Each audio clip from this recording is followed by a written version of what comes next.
Welcome everybody into the Barnes Brothers College Football Show. I am your host, Jared Barnes, along with my co-host, JT Barnes. JT, how are you doing today? Not good after this weekend, man. Not happy. Bama. We'll talk about it, but that was pathetic. Glad we snuck away with the win, but very frustrated after that performance. That's fair. That's fair. Bama did not play all that well at all, Yeah, but at it was all. a massive weekend of college football. Let's waste no time. Let's get right into the headlines for this week. And it was upset weekend in college football. There was upsets everywhere you looked and everywhere you turned on the scoreboard. Texas A&M, Notre Dame, and Wisconsin all lost at home to unranked opponents. The Aggies and the Irish combined to pay $2.75 million to Sunbelt teams to come in and beat their teams. 2.75 million to both of those programs is not going to be a drastic loss, but just taking into account, like, it's a Sun Belt team. These are teams you're supposed to beat, especially when you're getting the recruits these guys are getting. It's disappointing. Wisconsin, same thing, because Paul Chryst has been. It's not like Paul Chryst hasn't been at Wisconsin for a long time. Like, Paul Chryst has been there a long time. He has his guys. He shouldn't lose to a team like Washington State. Now, Washington State's technically a Power Five team, but it's still very, very Yeah, disappointing they're when on a the team like lower. Gatlin's at home. Washington State's on the lower side of the Power Five teams, and when you look at the Sun Belt with these other two teams, the Sun Belt is probably like some of the lowest in the FCS. Yeah, I'd honestly almost at this point rank the Sun Belt In higher the as a FBS. conference. Yeah. I'd almost rank the Sun Belt higher as a conference than the Conference USA at this point, I because agree. Marshall did leave. What was that noise? But never mind. Marshall did leave the Conference USA to go back to the Sun Belt, which is kind of interesting. Says a lot about the Conference USA as a whole. That's where Western Kentucky lies, who I'm a big fan of. But at the same time, like, Sun Belt's not supposed to be beating SEC teams at home, especially a top 10 team. And they're not supposed to be beating a blue blood like Notre Dame. I don't care what's going on in your, like, you're not supposed to lose that game. You shouldn't But lose that game. both those teams, they focus on recruiting, especially Texas A&M. Switch back to them. That's just pathetic. Listen, they lost to App. It was App State with Texas A&M, right? Yes, yes. App State's a good team. Don't get me wrong; they're a solid Sun Belt team, and honestly, they they're such a competitor. They just have that underdog mentality. But regardless, Texas A&M, it's you just can't lose to them, man. No, You you can't, especially the recruit you're pulling in. Jimbo Fisher is the coach. And he coaches guys up, and if you can't get them ready for a week like that against App State, listen, you got to focus in. I don't care if you're an SEC team. I don't care if you're a Big Ten team. I don't care if you're an ACC team. I don't even care if you're a Pac-12 team or a Big 12 team. You got to focus in on these little guys because you see it with team after team after team. Boom, boom, boom. You're getting knocked off. You're getting knocked off. You're getting knocked off. You got to focus on the little guys, and that's what it comes down to with all these teams. Even Wisconsin with Washington State, you got to focus on them too. Can't look past them.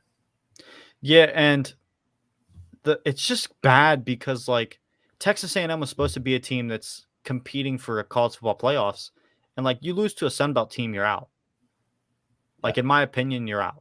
Like, I can't they put you should be. in. Yeah, unless they win the SEC championship, you can't go in. No, You just can't. no. And they're going to lose to another SEC team, so that gives them two losses right there. Well, they'll Who knows probably if lose more they just would one. even Yeah, make it to the yeah, who knows if they'd even make it to the SEC championship. But there's some other there was an SEC matchup this weekend if you want to take this one, JT. yeah. Kentucky, had to play Florida this weekend. Uh, Anthony Richard hype train down the hill, man. Really. Let's calm down. Derailed. The Wildcats, like I said, I think I talked to it in the show last week. They're a hard nosed football team. They came out with a win on that. Kentucky 2-0 now, moving in, and they're looking good. Defensively, they're looking good. Anthony Richardson just looked awful. I wonder if Florida's coach wanted to bring in his wife maybe to call some plays because that was pretty pathetic in my eyes. If you're gonna get jumped up in the rankings just like that and lose it right back, can't happen. No. And he went 1 week from being an absolute highlight reel to the next week going 14 of 35. Hey, he That's was on a highlight terrible. reel. Hey, he was on a highlight reel after Yeah, he a got picked off highlight and reel of juked. incompletions. Highlight reel of after he got picked off and juked Yeah. Yeah, after one got taken back. you could cut up his play from the other night, make it a highlight reel of what not to do at quarterback position because he had a QBR of 3.8. I like Anthony Richardson. I don't want to see him be a bust because like he's a very talented, raw talented dude. The coaching just needs to be better on that aspect. He did throw a lot of really bad balls. With a performance like this, he could still recover, but this is the best team he's played so far. And with that being said, if he's going to have to play other tough competition, I mean, next week he's got Youngstown State. So no, that's Kentucky. My bad. I don't know who Florida has next week, but it doesn't matter. Anthony Richardson, his Heisman hype is now dead. We He can put it to rest. It's over. he needs to tie some weights to his ankles and get out of cloud nine right now after week one. Seriously, that's what you got to do because he was floating up in cloud nine, thinking he was going to come in, run the show, and that just wasn't the case. Kentucky showed him what's up. It's SEC East, regardless, still the SEC, and you're going to bow down. And he definitely dropped, but I think he can improve throughout the weeks. I don't think this is the end that we'll hear of Anthony Richardson. We'll probably be talking about him next week too, after having another big week and going crazy or Yes. something. Yes. And I'd like to shed a little light because, like, Kentucky, they've been impressive over the last few years. The way they've turned into a better than mediocre football program. Head coach Mark Stoops became the most winningest head coach in Kentucky football history by passing none other than Alabama great Bear Bryant. And now Kentucky's 2-0 in their last two meetings over Florida. It's just impressive stuff that he's been doing there. And I would like to be a little bit more on the positive side and just lean like, hey, Kentucky, like shout out to you for being Yeah, good for them. Good being for them. being being decent. Being Yeah. decent. But yeah. Bama has fallen in the rankings, and I forgot to make a headline for this, so we'll just go with that one. They've fallen in the rankings after avoiding upset over Texas. Well deserved to fall. We have a Bama fan on the show, and my question for him, has Bama taken a back seat to Georgia as the best team in the country? Yeah. I'm not going to beat around the bush. Okay, Bama because looks some Bama pathetic. fans would. Listen. I want to. Don't get me wrong. I'm a diehard Bama fan. But man, you can't perform like that against Texas. Yes, Steve Sarkisian's the coach. Yes, they have 5-star recruits coming in. Yes, they're getting paid oil money, and it never runs out. But seriously, you can't have a week like that. You're getting coached by Nick Saban. He's getting you ready. You can't blame it on him. You got to blame it on the players and how they performed. It's Georgia's looking like they're about to take over the SEC and just run it. And Bama, get it together. Get it together because you play like that the rest of the year, you're going to get beat by 3 or 4 more SEC teams, and you're going to be looking at hoping to get a bowl game. And that would be terrifying because that would be such a waste of a guy like Bryce Young and such a waste of a guy like Will Anderson. Because those are the two best players in college on the offensive and defensive side of the football by far. But one of the better quarterbacks in college football that I think Quinn Ewers has the potential to be one of the best quarterbacks in college football over the next few years. But he's now injured. He's out 4 to 6 weeks. And he sustained that injury in the Bama game. Hudson Card will now be the man for the Texas offense. How do you feel about that? Is Texas screwed without Ewers? I don't think so. Steve Sarkisian's offensive mind. He's going to be able to run them how he needs to. That defense, they looked really good. I think they're going to be able to sustain without having an offensive attack so much. That defensive line looked really solid against that Bama offensive line. Yes, it may be a little weaker this year, but that's a lot of Bama. But anyways, Quinn Ewers, hopefully, hey, speedy recovery. Texas has a bright future with him. Hopefully Hudson Card can take over, do what he needs to do, get that offense to the right point. But Steve Sarkisian's there too. Don't think you have much to worry about. Yes, it's going to be in effect, but not as much as what people might think. Yeah, and I think it affects him more for the future of Texas. Because next year, Arch Manning shows up. Well, congratulations, Texas. He won't now be Quinn Ewers now won't be playing for 6 weeks at least, probably at least 4 to 6 weeks of the season. And with that being said, like, this was his year to prove he has to be the number one guy in Texas, and now he's going to miss half of the year. And now they have the Manning kid, the protege, the prodigal son coming into their team next year. Somebody's going to have to leave. It's not going to be Arch. I don't think it's going to be Hudson Card, because I feel like he would have already left if he didn't think that he was better than Ewers. So I could see Ewers end up ultimately transferring again because he's nervous of Arch Manning taking his job. I wouldn't go that far. Quinn Ewers is great. Player. So is Hudson Card. Listen, Quinn Ewers, listen, this is nothing. You don't got to worry about it. You're going to come in. It doesn't even really come down to how you play this season. It's how you play in the offseason, this upcoming offseason. Congratulations, Texas. You're going to have a good offense, or you should have a good offense for the next 6 years. Seriously, you should have a good offense for the next 6 years, maybe even 8, because you're going to keep pulling in recruits. But Quinn Ewers, I think he'll this is a way far in the future thing. I think he'll make the start over Arch Manning. He's going to be he's going to be a true freshman. I think they're going to want to keep him a little longer than what most people, would have him there. He'll be there 4 years after a red shirt, 3 years, and probably go to the NFL.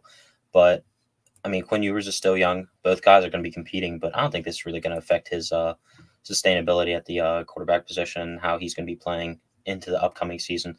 He'll be good. We will see. It just makes me nervous because I thought this was his chance to prove that he was the guy, unlike someone else in college football. Yeah, Cade McNamara. J.J. McCarthy getting the start officially. Michigan has they're going to be able to watch some fun football on offense. Yes. Good for them. Cade McNamara wasn't that guy to provide fun football, especially on the offensive side. J.J. McCarthy had a great game over Hawaii. Also, Hawaii is just awful this year, but he had a great game. Everybody's going to have a good game versus Hawaii. Well, outside of Cade McNamara. Yeah, even Vanderbilt. And I would like to take a second and just, for anybody that's bashing Cade McNamara because he was getting booed after everything he's been through at Michigan. He's the first quarterback since Harbaugh got there, and I can't even tell you how long, that has led Michigan to a Big Ten championship. Yeah, that's huge. That hasn't been done in a long time. College football playoff berth. Yes. You can't hate the guy. That. No. You can't hate the guy as a Michigan fan. You should be. This is a Jalen Hurts to a Tagovailoa situation like Bama. Yes. It really is. Except one's way less talented than the other. Yes. It's a little bit different. you hate to see it, though. Good for Cade McNamara, what he did for them. But J.J. McCarthy's the future. Yes. Hand over the reins. Let him ride. Yes. That's all I got to say. Cade McNamara, I feel terrible for, but it's obvious that J.J. McCarthy's a better quarterback. McNamara, though, he's a senior, and as of now, he's still on the team. He has 1 year of eligibility left. I will be intrigued to see if he decides to sit and stay, because I don't think he's a professional NFL quarterback. But I could also understand him wanting to leave Michigan and transfer, because if he leaves now, heading into week 3 or heading into week 4, he will at least be able to preserve this year, redshirt, and then bounce. And then have a full year of eligibility left. Kelly Bryant did it at Clemson when Trevor Lawrence took over. Not that J.J. McCarthy's Trevor Lawrence, but I don't think that McNamara will get his job back unless McCarthy is hurt. So Cade McNamara could do that, but something tells me he's a pretty loyal dude, and he's going to stay at Michigan this entire season. Or he'll transfer tomorrow, and then this take won't be anything. Exactly. I agree with you. I think he's more loyal, but I also think he is a hard-nosed guy. He worked his butt off this offseason. He worked his butt off this offseason, and I don't think. Listen, J.J. McCarthy may have been named the starter. He's still going to fight for it. Yeah, he is still going to fight for it, and that's if he stays. If he leaves, obviously, this just doesn't matter. This whole conversation, but I think he'll fight for it. I think J.J. McCarthy, especially with the running aspect, could get hurt. Yes. Cade McNamara knows that in the back of his head. So that was my thought, too. You could see McCarthy getting hurt because McCarthy does move a lot more opening himself up to injury just by rushing the football and becoming a runner. You're open to hit more hits, which will, I mean, unless you're like Lamar Jackson, it'll lead to injury because that guy just can't get hurt. Didn't get hurt in college, really. Hasn't really got hurt in the NFL. Like Yeah. he's a different beast, but he's not like JJ McCarthy. JJ McCarthy is more like a better version of Trace McSorley. I agree. I actually like the take. Yeah. That take JJ McCarthy is just a better version of Trace McSorley. So Trace McSorley got hurt often. So with that being said, McNamara, if you stay, you're probably going to get some playing time because McCarthy's probably going to get hit. That or fight. Just fight, man. Just fight. And I think you're right. I think he will continue to fight. But there's another team in the Big Ten, and they have been disappointing, unlike Michigan, and that is Nebraska. And Nebraska decided it was time. They had to depart. They had to leave Scott Frost out of the building. Like they just had to get out because he's gone. And he received a $15 million buyout on Sunday. Well, he didn't really. That's what he will receive from getting fired. And he doesn't deserve $15 million because he went, during his tenure, he went 16-31 and never even had a winning season. And in one-score games, he was 5-22. He's been there for 5 years. That's what I've noticed out of him. Yes. He manages the clock terribly, and he's been there 5 years. It's like Nebraska's kind of a blue blood school in college football. Yeah. You mean to tell me, I understand that NIL is now a thing, and it's really tough to convince a kid to come play in Lincoln, Nebraska, where it's cold in the winter, when they can choose Alabama, where they got the best facilities, or USC, where it's LA. Like, I understand that part of it being tough, but you've been there long enough to where that wasn't an issue long before this. He's been there since 2018. He's been there for 5 years, and he's done nothing. $15 million buyout, that's wild that he's going to receive that because on October 1st, the buyout would have became like half of that. And Nebraska said, we have to cut ties now just to preserve any chance of any type of competition that this team could have. Because, their confidence would have been destroyed if they waited 3 more weeks. Yeah, I think it's a little destroyed right now. They gotta move on. And actually, this is going to bring me to one of my takeaways. I'm just going to move right into it. One of my takeaways were that they just need to move on from Scott Frost, need to do what they need to do. Now that he's gone, it's huge. And as a team, as competitors, as these guys are, you just got to, just like Cade McNamara is doing over in Michigan, you just got to fight for a win. You got to scrape hard-nosed football. You got to do what you got to do to get these wins, and you just got to put the past behind you and zip right on through the season. Yes, you're probably going to struggle a little bit. Obviously, switching head coaches mid-season is not easy. Yes, this might not be the middle of the season, might be the beginning, but it doesn't matter. It doesn't matter. It's so hard to do that, and I just can't even imagine what these kids are going through. I feel bad for them because they do have a decent roster. Their guys can play up to par if they need to be, and Scott Frost just didn't have them there. No. And he hasn't had them there the entire time. He has a very talented quarterback. He has Casey Thompson, the quarterback for Texas last year. Casey's not a bad quarterback. Like, I'll be intrigued to see what becomes of the offense because it is a Mark Whipple offense. And Mark Whipple's been a lot of places because Mark Whipple's hard to deal with. I'll be intrigued to see if the new interim head coach can deal with Mark Whipple and all of what Mark Whipple brings because it'll be fun to watch Nebraska from this point. Yeah. Even this past week, yes, they lost the total yard battle against Georgia Southern, 642 to 575. That's terrible. That comes down to your defense. Yes. You should be moving the ball like that on a team like Georgia Southern. That comes down to your defense. You got to start doing what you need to do. Passing yard wise, they lost the battle again, 409 to 318.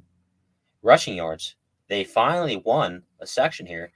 233 to 257. Obviously, they take that at 257. Barely. And then yards per play, not honestly half bad for yards per play for both teams. 7.5. You can't be letting that up. Georgia Southern gained 7.5 per play. You can't let that up. What was the final score to this game? 42 to 45. Nebraska. So loses. Nobody played defense. Nobody played defense. But Okay. Georgia Southern doesn't have the defense. Nebraska should be moving all over No. them. Georgia Southern doesn't have those similar level guys that Nebraska has, like recruiting Exactly. wise. And it comes back down to what we just talked about earlier: Texas A&M, Notre Dame, and Wisconsin. They're playing teams that can't bring in those same guys, and yet they got beat. That's on the head coach, and Yeah. that's why he got fired. Craziest part is, I mean, Georgia Southern threw 2 picks this game. Defense did a little bit, but it comes down just like Alabama and Texas here. Discipline. They had 10 penalties.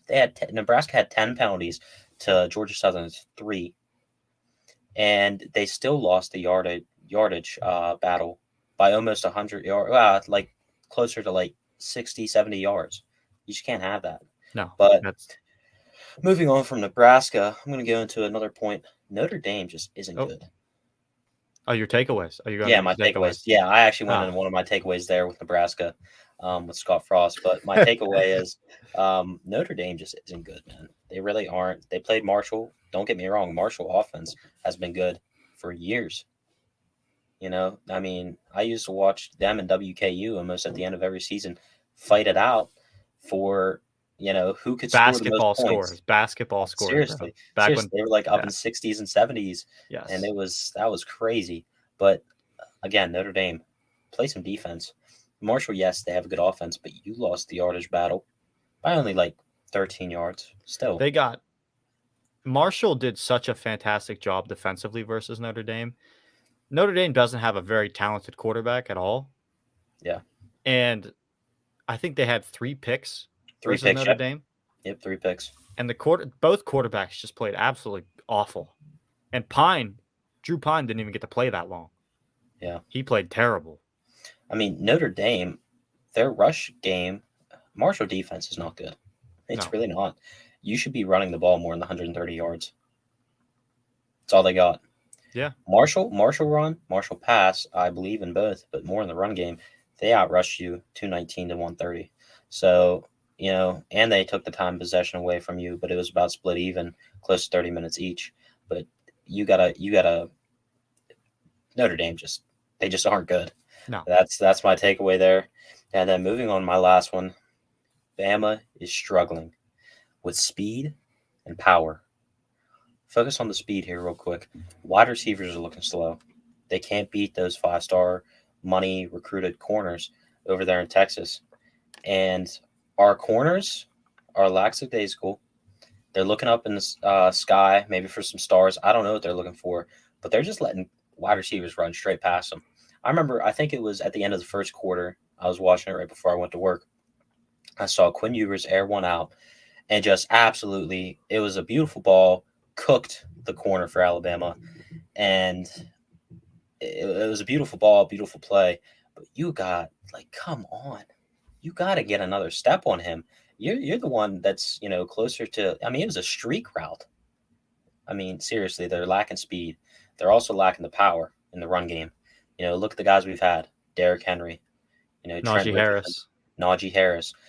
All guys that could just lower their shoulder. Oh, did I mention Bo Scarborough? That's a guy that. Well, I don't know if I'd throw him in there, but he fumbles the ball, but dude, he was a power guy. He was a power guy. He was more blind than Trent Richardson ever was, but a power guy. Yeah, and fan fumble prone. But seriously, they were you got to put the shoulder down. You got to lay somebody out. And that offensive line, you got to step up.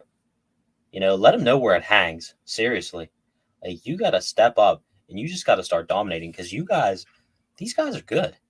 I don't know what they were doing. They said crowd noise was affecting them. Crowd noise should never affect you anywhere. You're Alabama. You play some of the biggest teams in all of college football, and you play at the biggest stage every year. Crowd noise should not be a factor. They had so many undisciplined penalties. It was, they had 15 penalties. 15.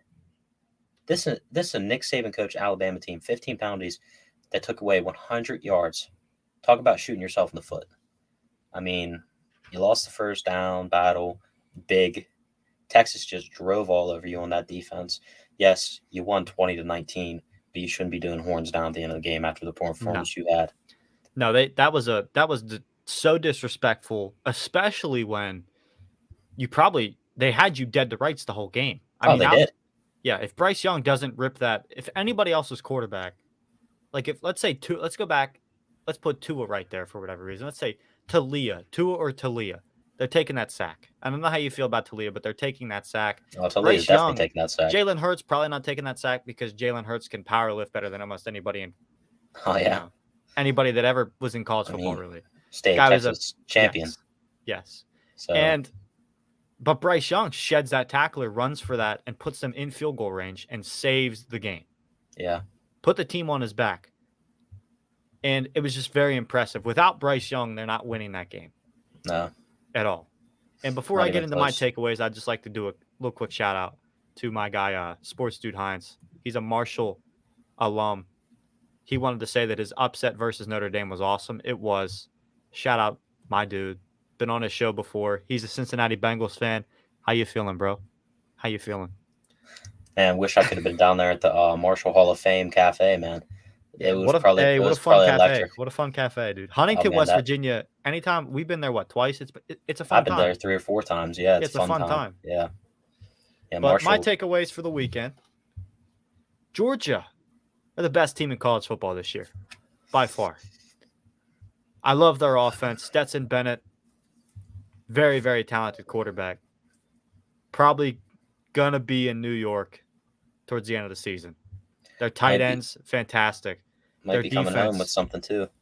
their defense has only allowed 3 points in the last 2 weeks combined. I know they played Samford this weekend, but they played extremely well. Yeah. My second takeaway: a team that doesn't lack speed at the wide receiver position. Ohio State. They have the best wide receiver duo in all of college football. Jackson Smith and the Jigba didn't even have to play this week, and Ohio State dominated. Yeah, they weren't playing the greatest competition in the world, but they have I almost said Marvin Smith. Jeez. Marvin Harrison Jr., the son, obviously, of the Hall of Famer Marvin Harrison. He got 7 catches. He went for 184 yards. He had 3 touchdowns. Absolutely torch corners all game long. Imagine when you put that guy and Jackson Smith and the Jigba on the field at the same time. Secondaries don't stand a chance. You better You hope got Bama doesn't play You them better in their hope college Bama football doesn't play him playoffs. because they will get absolutely torched. They will get absolutely torched. And my last takeaway for the entire weekend: you can buy a roster with NIL. You can't buy wins. It don't matter how much NIL money, oil money, nothing that you have. You cannot force your team to win a game or be a winning team. The team has to do it. You have to do it as a coach. You can't just pray that, oh, I got all these 5 stars. I'm landing more 5 stars than Nick Saban. I'm landing more 5 stars than whoever. It does not matter. They still have to be coached. These guys can't come in as freshmen 5 stars and absolutely dominate whoever they're going to play. I don't care if it's Marshall. I don't care if it's Appalachian State. I don't care if it's Washington State. No, none of those schools are getting 5-star prospects. The only 5-star prospect that I can think of that committed somewhere that's not a Power 5 school in my entire life, I can think of 2 actually. Travis Hunter, because he's the most recent, Yep. and Ed Oliver, who committed to Houston in like 2016. Yeah. Those are the only 2 guys I can think of. How are you going to lose when you have the best talent in the world on your team? It's because you're not coaching them up to where they need to be coached. Don't buy teams. Just recruit. Buy heart. Yep. Buy heart. That's what you need to buy. If Yeah, you're you going to gotta buy a invest in team, these buy players. guys with heart. Don't just invest in the top guys because they're the top guys. That's my takeaway from the weekend. The upsets really frustrated me, especially Texas A&M, because Jimbo Fisher talked a lot of smack on Nick Saban. And I like Jimbo Fisher, and I like Nick Saban. And normally I don't care about that kind of stuff. But this summer when Jimbo Fisher was running his mouth Had my about Nick blood Saban, boiling. Had my blood boiling. I'm not even a Bama fan and my blood was boiling because I know that Jimbo Fisher is just not as – he's nowhere near as good of a coach as Nick Saban. And I'm not a coach, so it's not really up to me to decide that. But obviously you look at their accolades. Okay? Yeah. Enough said. Enough Seriously. said. Enough said. Moving on from that, though, before I absolutely go nuts, I'd Yeah. like to just give a shout out to my player of the week this week, Bryce Young.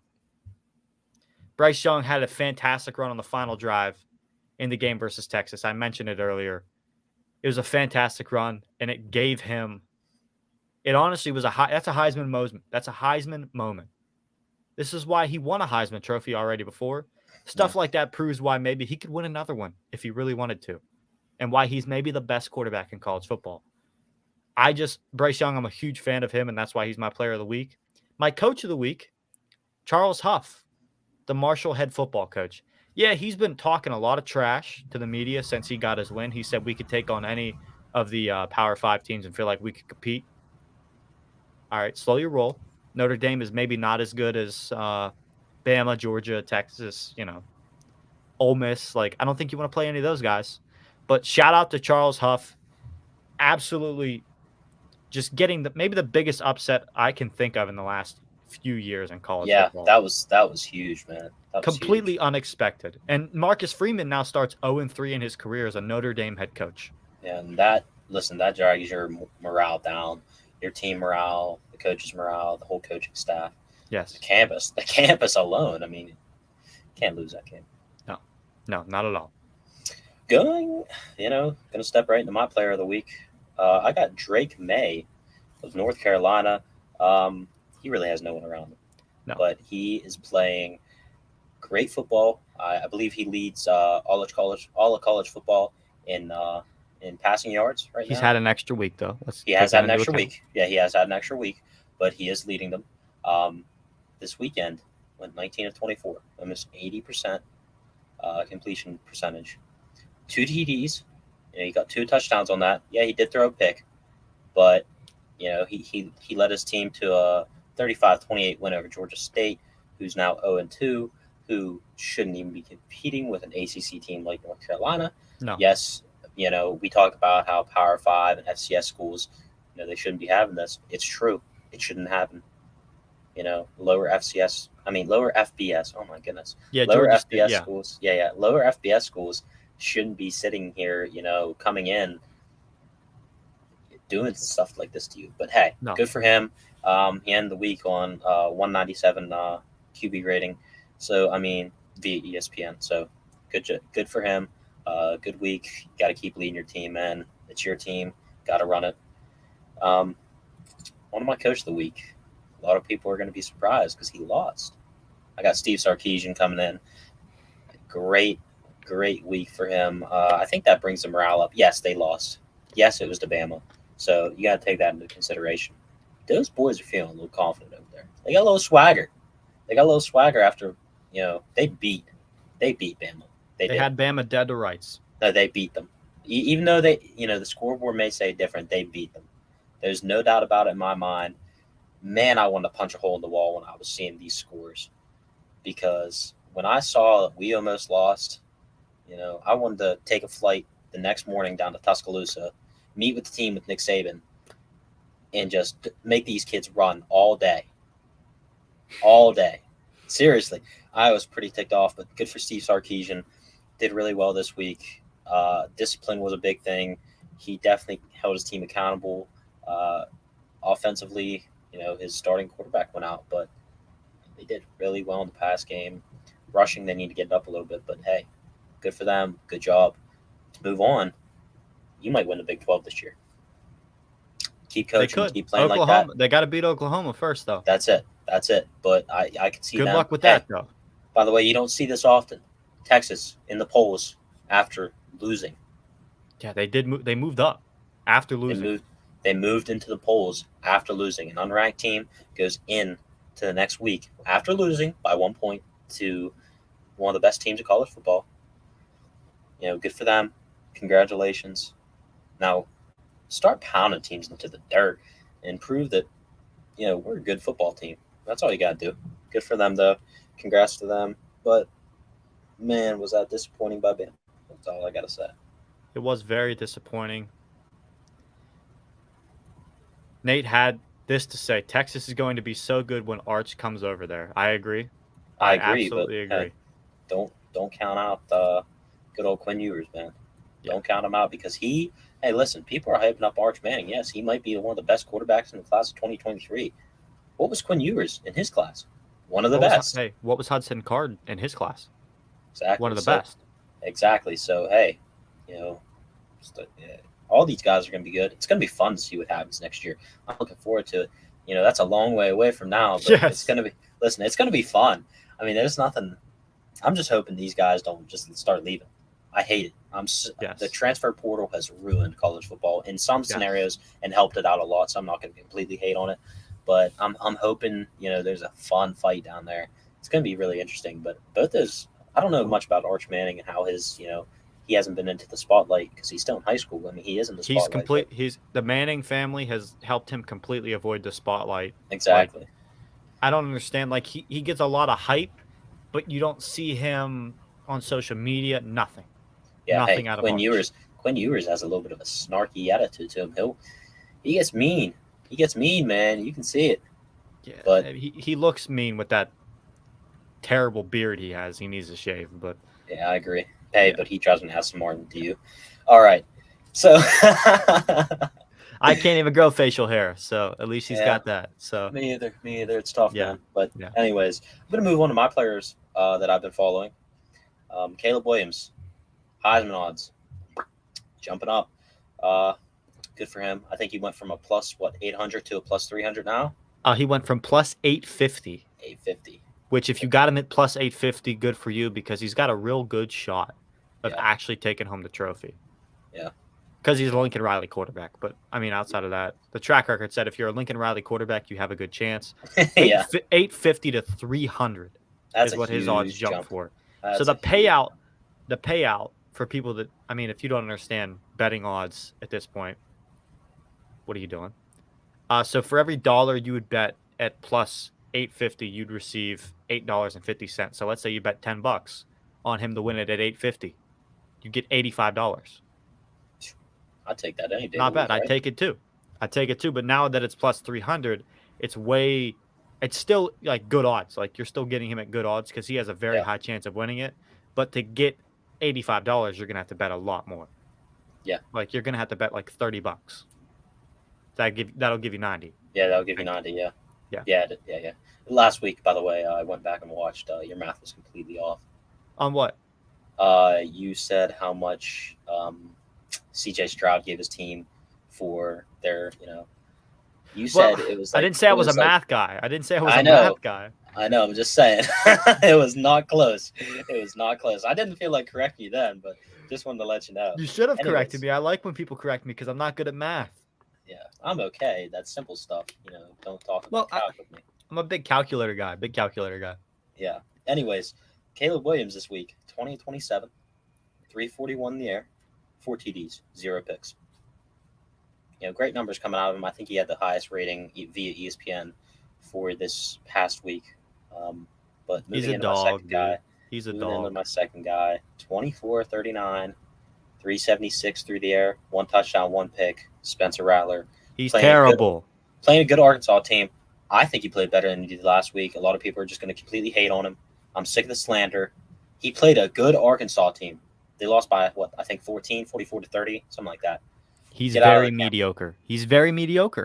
Listen, that's a good week in my eyes. I think he did pretty good. Listen, he still doesn't have the biggest weapons around him, and nobody's going to give that credit to him. They're going to expect him, hey, you were such a great recruit coming out of high school. You should be doing this. You should be doing that. Dude, this is college football. In the SEC, you're basically playing 4 or 5 stars, same caliber as you. So that's what it comes down to. And my last guy, JT Daniels. Man, he has nobody around him, dude. Man, he has no one except Bryce Ford Wheaton. But besides that, it's tough. Yeah, I mean, it's tough. I think like a third or close to a third, something like that, of his passing yards went to Bryce Ford Wheaton. Actually, almost half. My bad, almost half. Yeah, I was going to say. Because he only had 172? 152. He had 2 DDs on 11 receptions. So, I mean, JT Daniels threw for 355. So you think about it, he had 203 that didn't go to him, but 152 coming out of one guy. Come on. Yeah. But, hey, JT Daniels, 3 TDs, a pick, and a loss to Kansas. How is Kansas 2-0? I don't know. Don't know. Ask somebody that might know a little bit about something. Don't ask Les Miles. Yeah, ask somebody. That's all you gotta do. Ask somebody because somebody has to know. Somebody has to know. Ask Kansas football players. That's who you need to ask because this is just blowing me out of the water. Kansas is terrible and they're 2-0. I think they're a little bit better this year, obviously, but still, come on. Also, I want to say one thing. Kansas's corner, when he picked off that last ball from JT Daniels, just go down. I agree. Learn football. Like, listen, I watched that video and I didn't even look at the sideline. I watched that video and I saw him take it all the way back. Dude, you fumble that ball and West Virginia recovers it. It's 1st and 10. I don't even care if you fumbled it at the 1. I don't care. You gotta go down, man. Seriously, but hey, you got the win. You got the pick 6. You're feeling good now just because you got a touchdown for once. But, get down. Just get on the ground. Get on the dirt. Do what you got to do. Hey, he took it back, though, so it worked out for him. Updates on a couple players I'm following. I'll start with Austin Reed because he didn't play this week, so there's nothing to really update you on there at all. Then we hit Keaton Slovis. Pitt Panthers lost to Tennessee this weekend. I was very mad. Saw it coming. But let's be honest. Pitt's offensive line sucks. Yeah. There's nobody on that Pitt wide receiver core that can take the top off of a defense. And you can really see how badly the loss of Addison has impacted the Pitt entire Panthers. Team, yeah. Yes. Because he was a difference maker for Pitt. Obviously, because he won the Biletnikoff Award, he proved that he is a top wide receiver. They don't have that now. They have an all right receiver, and they have a very, very good tight end, Gavin Bartholomew, who had that massive hurdle over the Tennessee defender on a 56-yard touchdown. That was awesome. It was an awesome play. Yeah. He's a Sunday tight end. That's what he is. He's a Sunday tight end. He will be playing on Sundays here in the near future. He's a sophomore, so Pitt has him for another year. Maybe but he's a Sunday tight end. But Keaton Slovis got hurt in the first half. End of the first half, he got hurt. Something like that, yeah. He got drilled a lot in that game. He was only sacked, I think, twice, maybe 3 times. But he got hit almost every single time he threw the ball. And the play that he threw the ball to Gavin Bartholomew, where he had the big hurdle, he got murdered on that play. Delivered a beautiful ball, but got murdered. There was a couple issues I had with this play, though, in the first half. He got a lot of passes deflected at the line of scrimmage, which I thought was really weird. He's short, isn't he? Keaton Slovis isn't that short. But Tennessee knows he's not throwing deep because they don't have a guy to throw deep. So they know he's throwing quick slants, which is what a lot of what they throw is, and intermediate routes. And I think Tennessee came in prepared for that. But outside of that, even outside the line of scrimmage, he had a lot of passes deflected. He was throwing into some tight windows all game long because his wide receivers don't get any separation.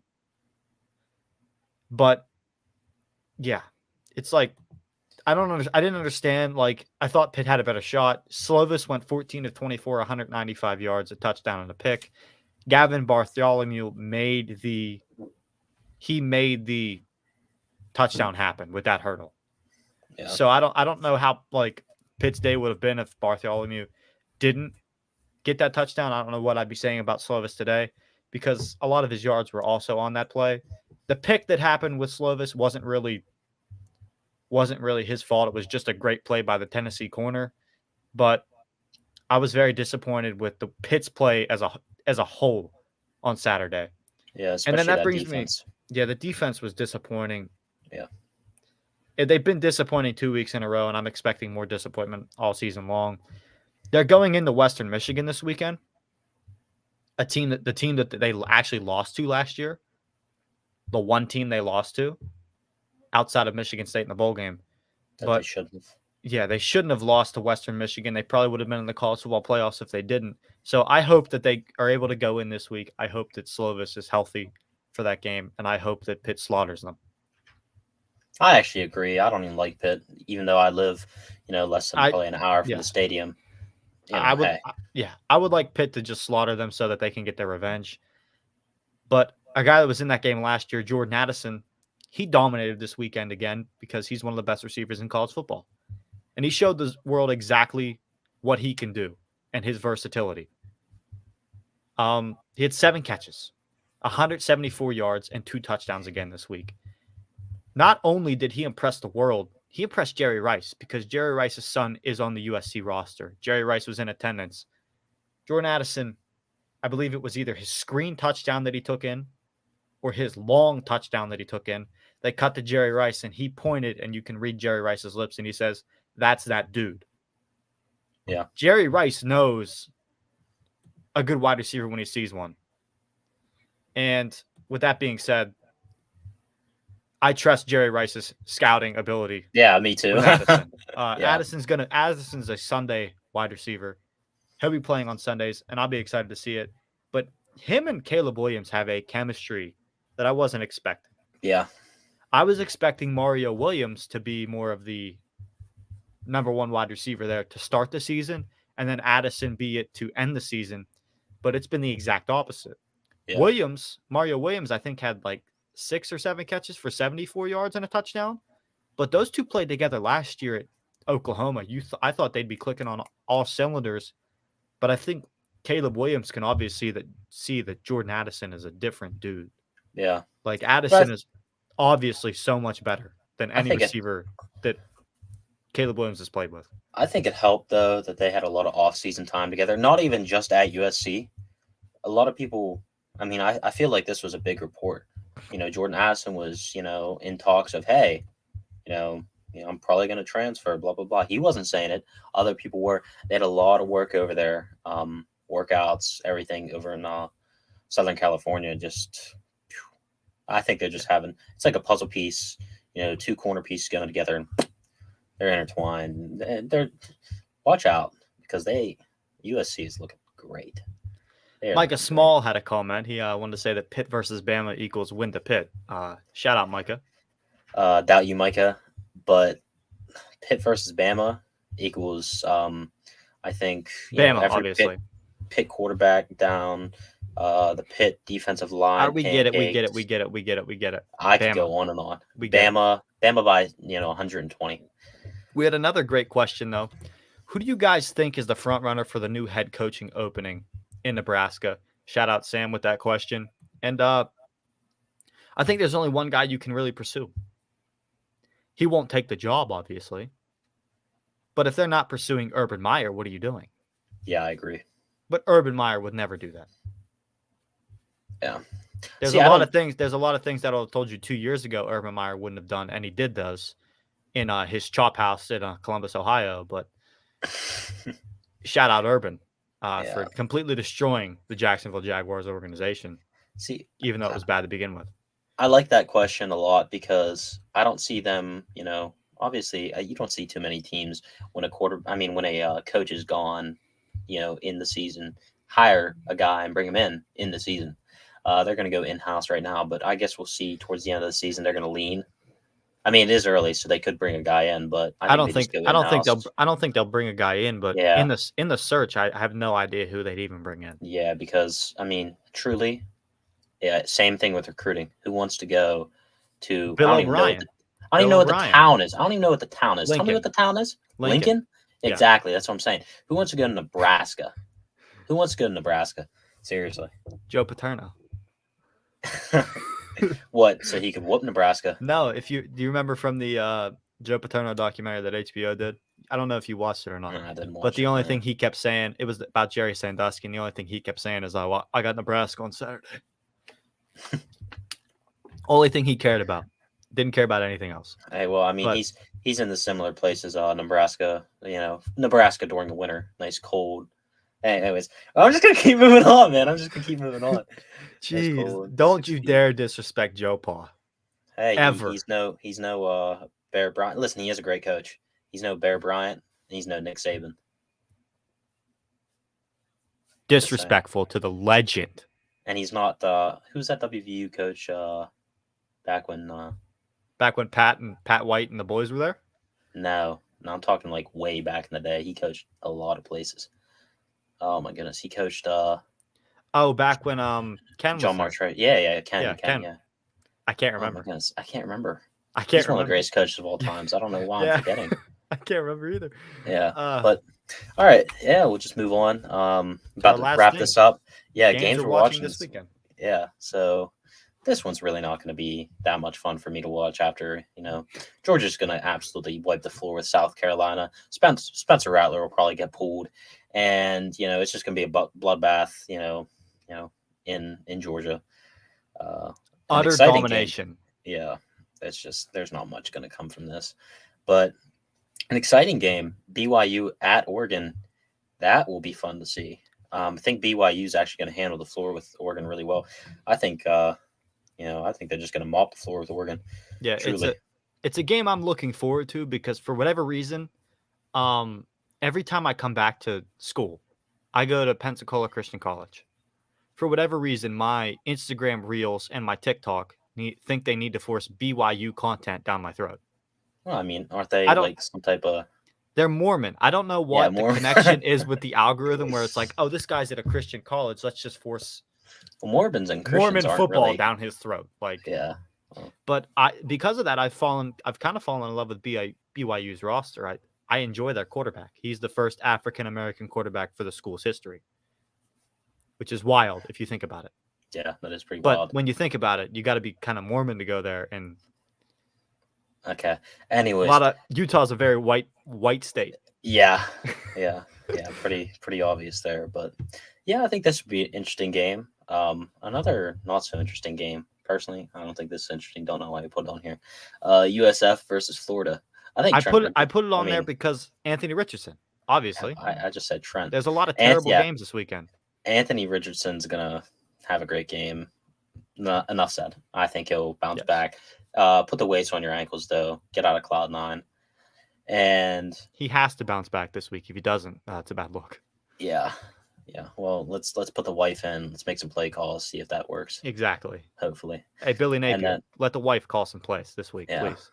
Miami versus Texas A&M is our last one. Miami's ranked 13th right now. Texas A&M coming off an upset against App State. Miami has a potent offense. Miami also has this freshman linebacker that is extremely talented.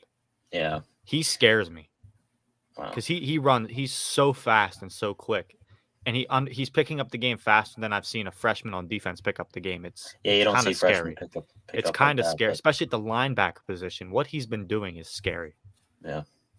But yeah, those are the games we're gonna. There's not a lot of good games this weekend, to be honest. No, but that one's gonna be a good one. I think Texas A&M. I hope they just get absolutely. I hope somebody just opens up a hole 6 feet deep for them, maybe even 8. I'll just keep going because somebody needs to just bury them. Jimbo Fisher can get out. They've been buried already. Yeah, I mean App State. If they lose again, put them in the mountains, man. Nobody's gonna find them. All I'm saying is Miami better whoop them, and when Bama comes and plays them, we better not play soft, and we better absolutely just blow them out of the water because that ticked me off so much last year. Anyway, yeah. It's okay. It's okay. You're allowed to go on a little bit of a rant and run there. Another game that's not on here that I'd say I'm looking forward to watching is obviously Pitt at Western Michigan, but that's because I'm a Pitt guy, and I will continue to hype Pitt at any chance I can get to hype Pitt. But there's not a lot left there to hype. I mean, I think they're going to end up with 2 to 3 losses this year, so another disappointing year for me.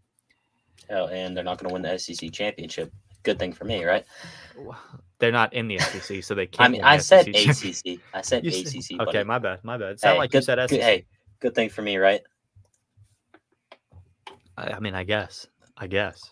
You don't remember? You should fear Pitt. Why? Because I think they're faster at you than it's at corner and safety. It doesn't matter. I'm just joking. Hey, it's been a good show. Yep. I appreciate you. And I appreciate all of you that watch and listen every single week. You guys are the best. Make sure to subscribe, rate the podcast 5 stars on Spotify. It would really, really help.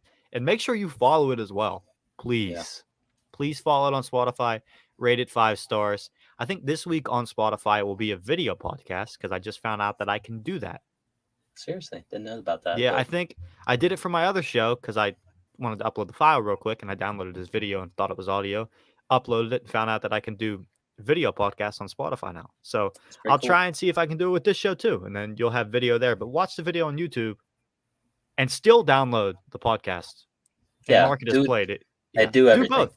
Do both. Do everything. it all. Hey, last thing I gotta say, shout out to Micah Small. Thank you for saying that Pitt would whoop Alabama. Obviously not. You're a buffoon. And shout out Shafe, man. Good question. Yeah, great stuff. Thank you all for tuning in. I hope you guys have a fantastic week. Enjoy the weekend with college football. And thanks for watching again. Have a fantastic week. Yep. If this plays. There we go. See you, bro. See ya.